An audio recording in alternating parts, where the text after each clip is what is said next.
Акыркы жаңылыктардын алдында кыскача тааныштырабыз. Кадамжайда жаш өспүрүм суу каналга түшүп каза болду. Бишкектеги даамдуу тест атым жайынан шаурма жеген 12 адам ууланды. Билген эмесмин, блогер Арген Асанов онлайн казинолорду жарнамалаган үчүн кечирим сурады. Ушулар жана башка кабарлар. Видеого лайк басып, каналга каттала кетиңиздер. Кадамжайда жаш өспүрүм суу каналга түшүп каза болду. 18-июнда саат 20:50 чамасында Кадамжай районунун Актурпак айыл аймагындагы Миңчинар айылынын жашоочусу 2013-жылы туулган өспүрүм бала жашаган аймагындагы суу өтүүчү каналга кокусунан түшүп кетип, сууга тумчугуп каза болгон. Бул тууралуу Баткен облустук ички иштер башкармалыгынын басма сөз кызматы билдирди. Маалыматка ылайык, бала көчөгө ойноп келем деп чыгып кеткен бойдон кечинде үйүнө кайткан эмес. Жансыз денеси табылган соң медициналык адистердин катышуусунда кароо жүргүзүлдү.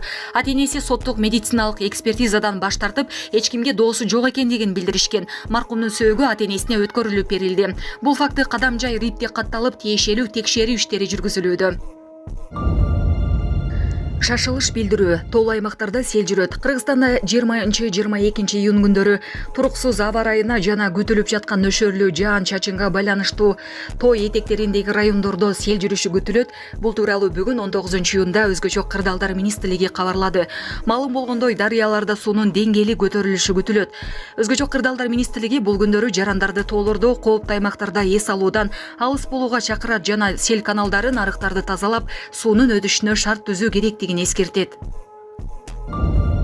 Билген эмесмин, блогер Арген Асанов онлайн казинолорду жарнамалаган үчүн кечирим сурады. Анын бул видеосун Бишкек шаардык милиция социалдык баракчасына жарыялады. Акыркы мезгилде онлайн казинолорду жарнамалаганым үчүн кечирим сурайм. Адамдарга терс таасирин тийгизерин билген эмесмин. Ошондуктан бул оюмду силерге сунуштабайм жана жарнамалабайм. Алдамчылар көбөйүп кетти. Жакында эле апамды WhatsApp тиркемеси аркылуу алдап, акчасын алдырып койгон учуру болду деп билдирди Арген.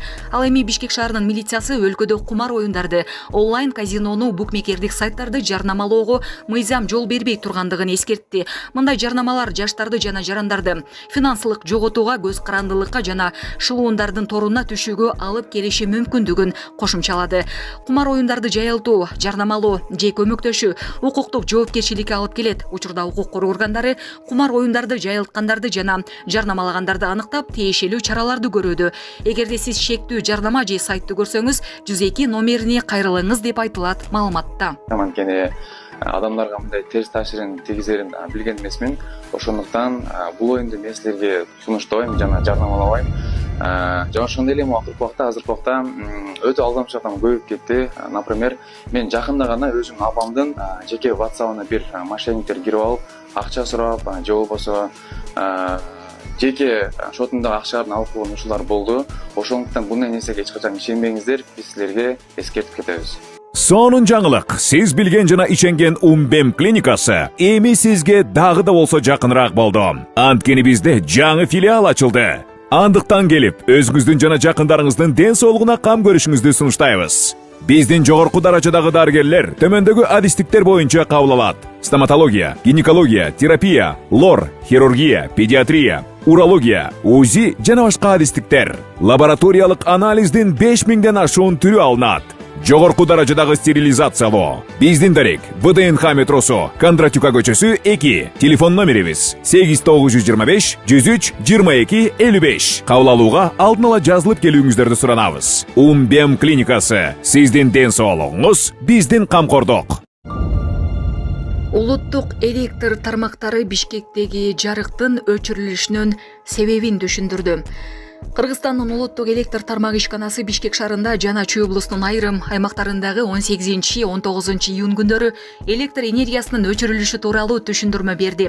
Ишкананын маалыматында бул көрүнүш кышкы мезгилге даярдык катары жүргүзүлүп жаткан оңдоп түзөө иштерине байланыштуу болгон.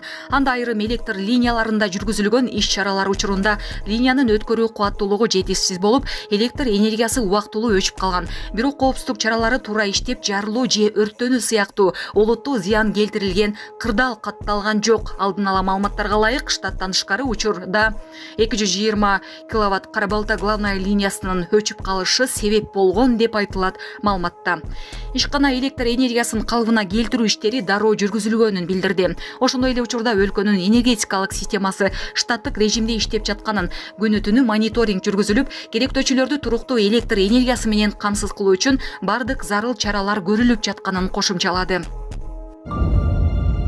Бишкектеги даамдуу тест атым жайынан шаурма жеген 12 адам ууланды. Маалыматка ылайык, жабыркагандардын 6 ооруканага жаткырылып, калганы амбулатордук дарылоонууга жөнөтүлдү. Сан-эпид көзөмөл борбору ишканага 41 000 сом айып салынып, териштирүү бүткөнгө чейин жабууну чечкен. Уулануунун себептери такталып жатат. Булак Назар Ньюс KG.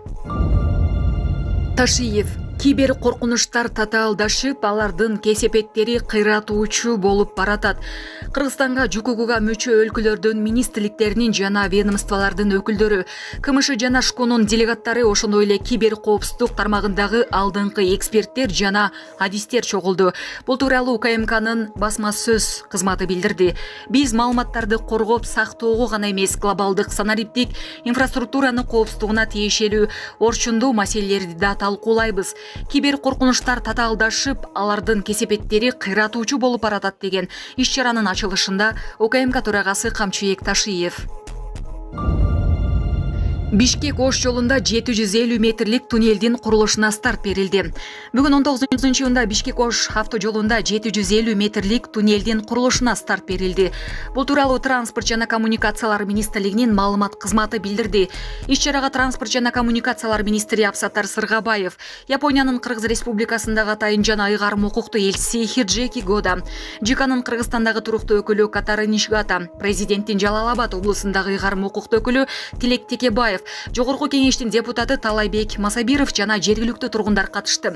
Министр Абсаттар Сыргабаев узундугу 750 метр болгон туннелдин курулушу заманбап япон технологияларын колдонуу менен жүзөгө ашырыла турганын билдирди. Өлкөнүн түндүгү менен түштүгүн бириктирип турган негизги жолдун басымдуу бөлүгү тоолуу аймактар аркылуу өтөт. Мындан ула министрлик үчүн башкы милдет жол тармагын өнүктүрүү, жүктөрдү жана жүргүнчүлөрдү үзгүлтүксүз ташуу жана алардын коопсуздугун камсыз кылуу болуп саналат. Белгилүү болгондой, бүгүн курулушу башталып жаткан Бишкек-Ош автожолунун долбоордук тилкесинде да аскалардан ташкылоо коркунучу жогору. Мындай шартта эң ылайыктуу чечим туннель куруу болуп эсептелет. Узундугу 750 метр болгон туннелдин курулушу заманбап япон технологияларын колдонуу менен жүзөгө ашырылып турат. Ал үчүн Япониянын Takenaki Civil Engineering Construction компаниясы менен келишимге кол коюлду, деди министр. Саламатсыздарбы, кыргыз элим? Мен Кудайбердиев Абдынурдун апасы болом. Мен атым Зинат. Азыр балам 6 жашар болду.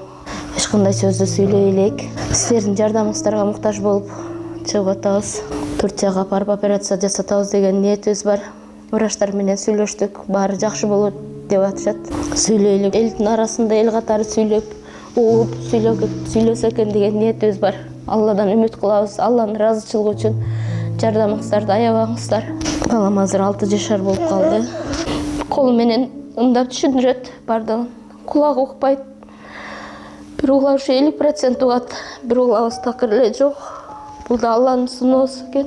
Кыйынчылыктарды көрдүк ушул убакка чейин. Жардамыңыздарды күтөбүз сиздерден. Көптү көрсөгөл болот дегендей жардам бериңиздер. Кайдыгер карабаңыздар, кыргыз элин.